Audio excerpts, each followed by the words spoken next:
welcome back to the Hard Money Academy. This is Hard Money 306, Know Your Numbers. We're going to go through how to perform proper due diligence with the most important factors of buying a deal. The ARV, the rehab, and the true costs associated with buying, selling, and holding a property. You must calculate your estimated profit before you ever buy a deal. Don't go into a deal blind, not knowing what you think you're going to get on the outside. Don't go into a deal blind, not knowing what to expect when the dust settles and you've sold that property. There's rehab calculators out there. You can go to sflending.com, check one out, where you can determine a deal analysis and get your estimated net profit on flipping and on rental properties.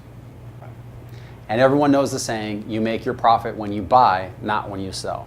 So make sure that you control what you buy, know your numbers going into it, understand the real costs associated with it, not just the flip TV numbers where you buy for X, sell for Y, and profit Z. Understand the actual true costs and control what you can buy, because you can't control what other people buy, right? You can do the best you can to have the best product out there, but you can't control the market and you can't control what people are going to buy. You can do your best guess, or you can make a strategic decision about it, but at the end of the day, control what you can control. Let's start with the ARV, or after repaired value. Not all values are created equal, okay? And I'm gonna go more in depth into ARV, rehab strategies, and knowing true costs in Hard Money 400 series, advanced strategies. So I'm gonna cover the basics real quick right now. Not all values are created equal. You can't take retail flip finish outs and apply them to rental grade valuations if you're gonna buy, fix, and rent out something.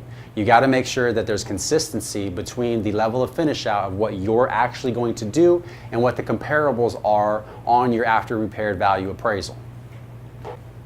The ARV is the most important component of buying a deal.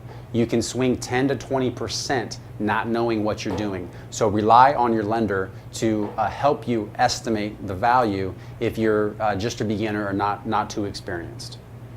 A wholesaler's ARV and a realtor's ARV may vary from a lender's ARV. Make sure you always rely on the lender, again, because they have the money in the deal with you for the life of the project until you sell it or refinance and they get their money back.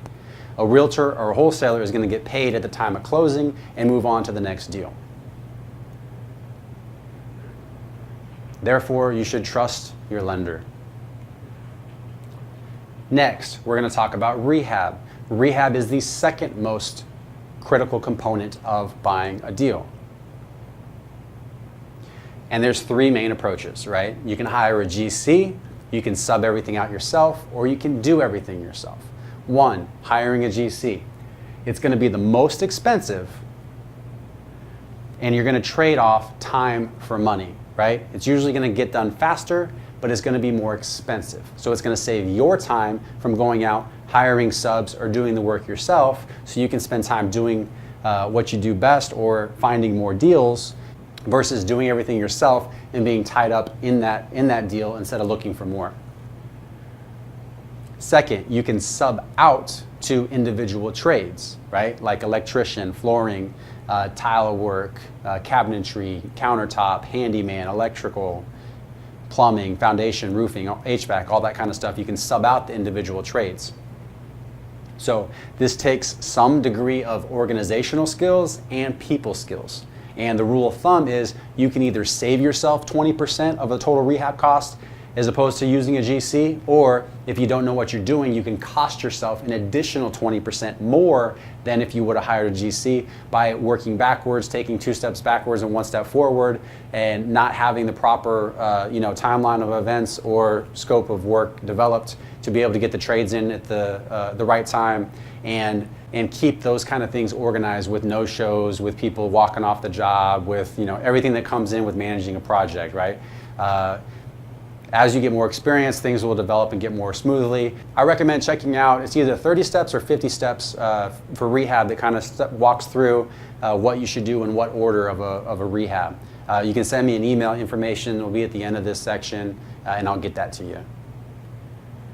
Next, you can do it yourself, right? Where you're the actual person working on the property through the rehab process. And that's going to be the cheapest, unless you pay yourself, but typically it's going to be the cheapest approach. Like the GC approach, you're going to trade time for money, but it's going to be the inverse, right? You're going to save money, but it's going to take you a heck of a lot more time. And keep in mind, the cheapest is not always the least expensive, right? The cheapest, doing it yourself, is not always the least expensive, because you've got to factor in holding costs, and you've got to factor in you knowing what you're doing and getting the job done fast and quickly, so you can reduce your market exposure of that deal being out there for so long, and you can refinance or sell in a shorter period of time and move on to the next deal. Rule of thumb, you can pick two of the following three: cost, speed, or money. You can get a job done very cheap and fast, but you're going to sacrifice quality, right? Cheap and fast, you're going to sacrifice quality. The other option, choose speed and quality. Get it done fast and get high quality, but you're going to sacrifice cost. It's going to be the most expensive. Lastly, you can choose cost and quality. You can get high quality and low cost, but you're going to sacrifice the speed. That's more like the do-it-yourself approach, right? You can get it done cheap, you can get it done with high quality, but it's going to take you longer to get through in doing that. Now let's move on to transaction costs. And again, I'll go through this more thoroughly in the Hard Money 400 level series, understanding your true costs. But here's a list of real costs associated with the transaction, right? This isn't the flip this house TV approach to what my profit is as shown on the TV screen. These are the real numbers that can be associated with every single deal that you buy.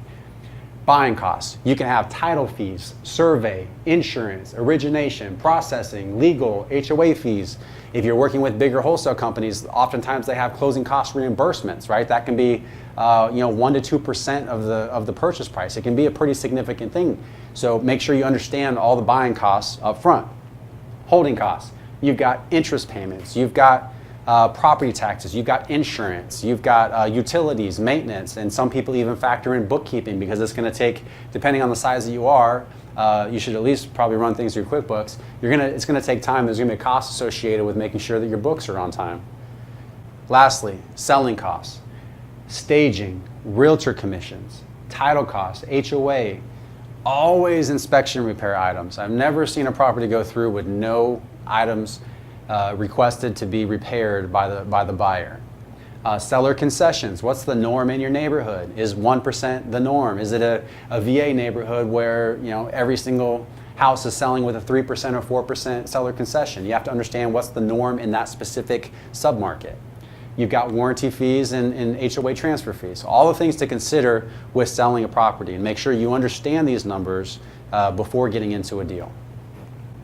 And I'm going to leave you here with a napkin formula or envelope formula where you can quickly determine your cash out of pocket, your out of pocket spending, closing a deal, going through a hard money lender. You're going to take your after repaired value, your ARV, and times that by the loan amount. And times that by the loan to value, the LTV. Let's use 75% in this scenario. ARV times 75% is going to give you your loan amount. From your loan amount, I want you to subtract minus your purchase price. Then I want you to subtract your rehab estimate. Then from that number, subtract your closing costs. And that's going to be between 3% if you're buying cash, 7% if you're using a hard money lender, in that range of the loan amount for closing costs. That's going to give you your total oops, or out of pocket spending. Here's an example, $200,000 ARV times 75% loan to value. That's going to give you a $150,000 loan. $150,000 loan minus a $120,000 purchase price, minus a $30,000 rehab, minus $10,000 of closing costs. I get that $10,000 by multiplying 7% of the $150,000 loan amount. That leaves you with a negative number. It's going to be $10,000. So get a calculator, write it on a napkin or an envelope. 150 minus 120 minus 30 minus 10 gives you a negative $10,000. That is your out-of-pocket spending to get into this deal in this scenario. Say, for example, the price went up $10,000 and the rehab went up $10,000. All we're changing here is the purchase price to 130, from 120 to 130, and rehab from 30 to 40. Same calculation. 150 minus 130 minus 40 minus 10 is $30,000 out-of-pocket spending. So make sure that you're buying right, understanding how much capital that you have and what you can pay by remembering the two most crucial components of a hard money loan or any deal that you're buying, the ARV and the rehab. You can see how the numbers change significantly if you're off on these numbers here. And that concludes Hard Money 306, Know Your Numbers. This is Chris Jameson with SF Lending, your hard money lender for life.